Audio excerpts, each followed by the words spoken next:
Morning sa inyo mga paps. Ang video natin today is about sa pipe na may singaw or may sira na or butas na. So medyo kakaiba yung video natin today kasi hindi siya DIY. Kasi kulang tayo sa tools. So ang gagawin natin, ipapa-re-elbow natin tong pipe natin na may sira. So guys, panoorin nyo lang tong video na to mga paps.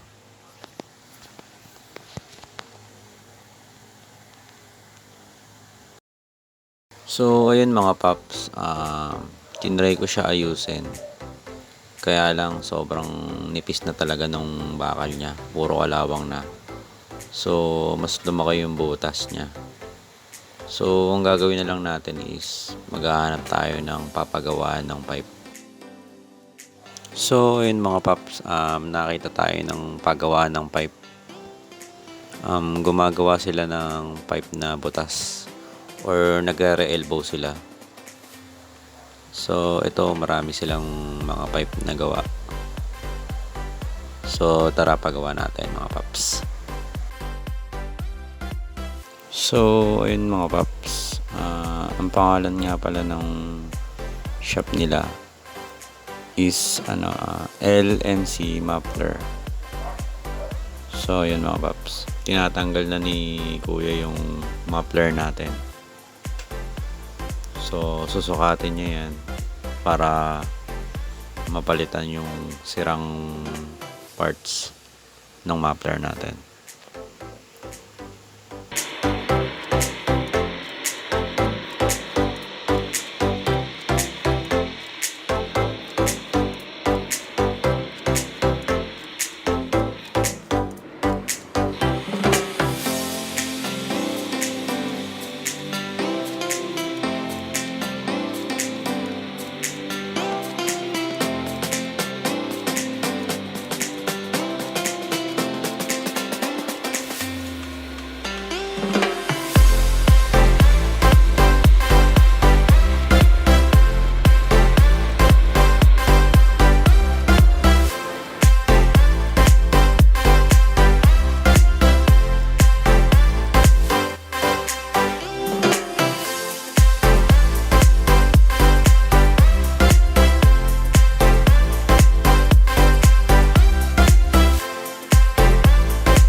Boss, magkano yung gawa niyong ganyan?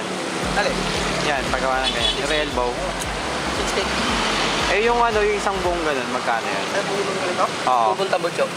Hindi, yung hanggang dun lang. Hindi kasama yung canister. Ayan, yan. Nasa 1 yan. 1, 2. Putol-putol. Oo.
So, yun mga paps, summary ko lang yung mga nagastos natin.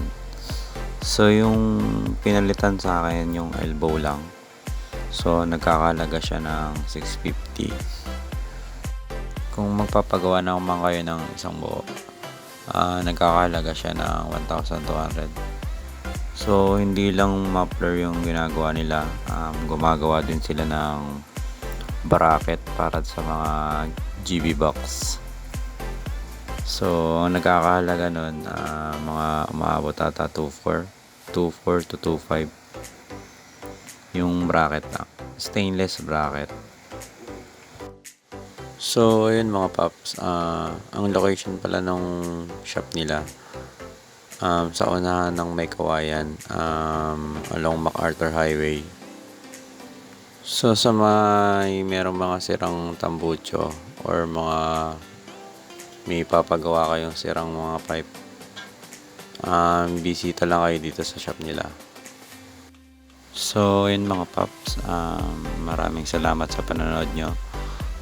Sana nakatulong tong video na to sa mga may sirang pipe na kagaya ng sa akin. So, ayun, hanggang dito na lang mga paps. Hanggang sa next video na lang natin. So, God bless mga paps and ride safe.